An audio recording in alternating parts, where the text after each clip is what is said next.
Bueno, vamos a ver en esta clase, que va a ser más corta que las anteriores, en este bloque, el rol de algunas sustancias que son inhibidoras tanto de la transcripción como de la traducción de proteínas y que en muchos casos son utilizados como antibióticos si es que esa inhibición ocurre específicamente sobre los procariotas. El primero de los ejemplos que vamos a ver como inhibidores de la transcripción son los inhibidores de la ARN polimerasa. En este caso podemos mencionar al rifampicina, que es un compuesto sintético en realidad de un antibiótico de un compuesto natural que es la rifampicina B. Aquí abajo se ven las dos versiones de la molécula, la natural y la sintética. Esta última es la que se usa como antibiótico, la primera es la que fue aislada de Streptomyces. Específicamente inhibe el inicio de la transcripción en los procariotas uniéndose a la ARN polimerasa, impidiendo el escape del promotor, o sea que directamente la transcripción no comienza. Es variable su acción antibiótica de acuerdo a la bacteria, es muy eficiente para combatir infecciones con bacterias gram positivas aeróbicas, pero es menos eficiente para tratar bacterias gram negativas, y sí es eficiente como bactericida frente a Mycobacterium, por lo tanto se usa como droga para tratamiento de tuberculosis. La actinomicina D es otro inhibidor de la ARN polimerasa, en este caso es una molécula sintética que tiene una estructura similar a la acridina, que es un colorante utilizado desde hace muchos años. Esta molécula de actinomicina D lo que hace por su estructura planar, como se ve en la imagen, es intercalarse en la doble cadena de ADN, deformando la estructura. Entonces específicamente lo que hace es impedir un buen reconocimiento de las ARN polimerasa sobre los promotores, porque ese molde de ADN está afectado estructuralmente. Esto ocurre tanto en eucariotas como en procariotas, y cuando se usa a bajas concentraciones inhibe la transcripción pero no la replicación, es decir, la célula puede seguir replicando su material genético sin inconvenientes. Y como último ejemplo de inhibidor de la transcripción debemos mencionar a una toxina fúngica que es la alfa-manitina, derivada de este hongo que vemos aquí en la foto.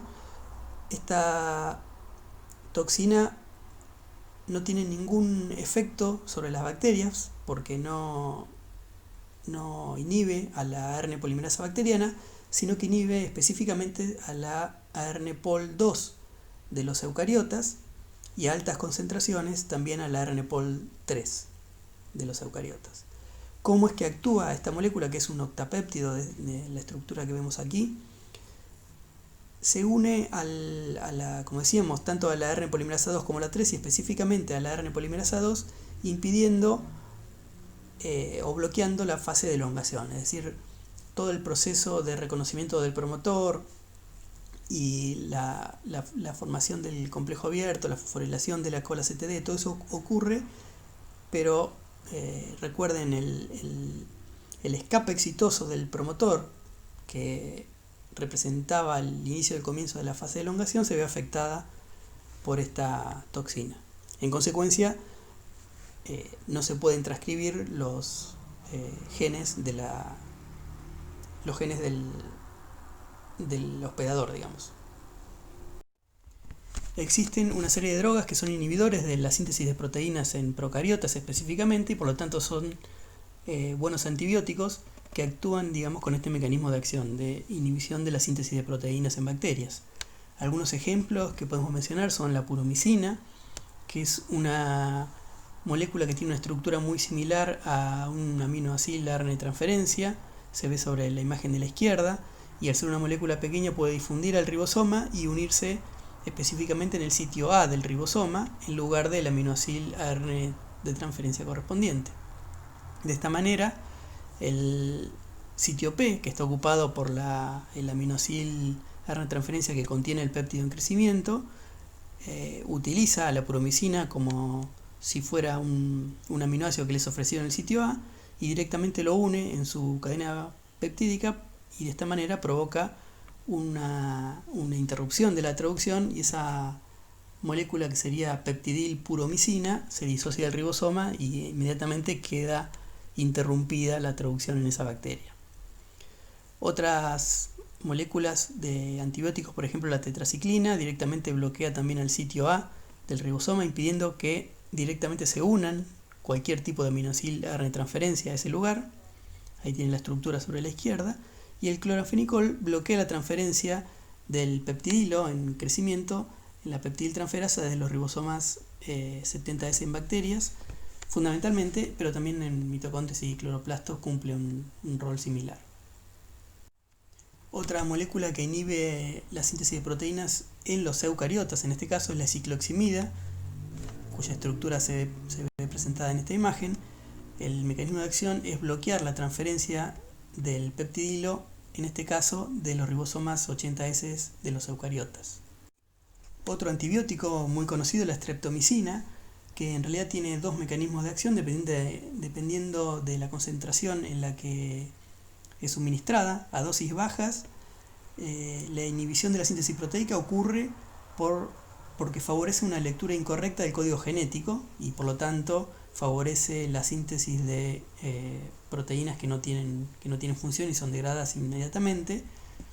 Y por otro lado, a concentraciones altas actúa como un inhibidor de la fase de inicio de la traducción. Y finalmente debemos mencionar algunos mecanismos que también usan varios virus que han desarrollado estrategias para inhibir la síntesis de proteínas en las células del hospedador. Podemos mencionar dos tipos de mecanismos relacionados con la acción de los virus, y específicamente en ambas podemos incluir al nuevo coronavirus, que este año se han descubierto estos mecanismos que actúan en concordancia con otros virus ya conocidos. Estos dos mecanismos son, por un lado, el que se ve en la parte izquierda de esta imagen. Fíjense que tenemos la estructura del ARN mensajero ya plegado, listo para ser traducido de la célula del hospedador. Fíjense cómo ya está plegado interaccionando la caperuza 5' con la cola de poli A, a los cuales tienen unidos esas proteínas color verde que la estabilizan. En ese momento, varios virus como el de la influenza, el SARS y otros virus son capaces de hidrolizar o de romper esa molécula de ARN mensajero con el objetivo de impedir, digamos, la traducción de ese ARN mensajero del hospedador y que no compita con la traducción de sus propias proteínas. Digamos, de esa manera favorece la competencia para que la maquinaria del hospedador pueda traducir sus propias proteínas. Fíjense que en ese caso, específicamente, la proteína NCP1 del virus SARS está marcada como que actúa de esta manera, y recientemente se descubrió que el mismo tipo de proteína es activa en el nuevo coronavirus, y actuando de manera similar a este virus también respiratorio que fue descubierto ya hace más de 10 años. Por otro lado, en la imagen superior tenemos que otro mecanismo que utilizan varios virus, y vemos que hay parvovirus, adenovirus, etc. Hay varios tipos de virus diferentes que actúan de esta manera.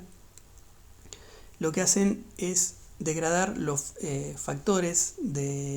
diversos factores, sobre todo de inicio de la traducción de los eucariotas de las células hospedadoras.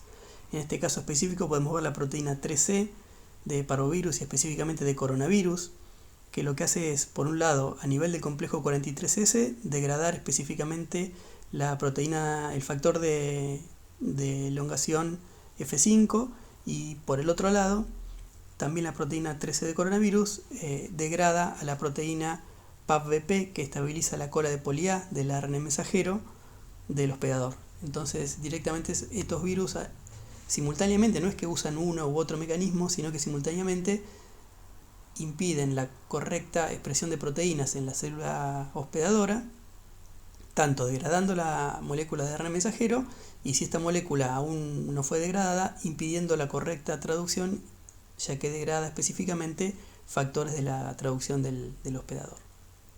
Bueno, hasta aquí un panorama más o menos resumido de los principales compuestos que pueden actuar inhibiendo tanto los mecanismos de la transcripción como los de la traducción.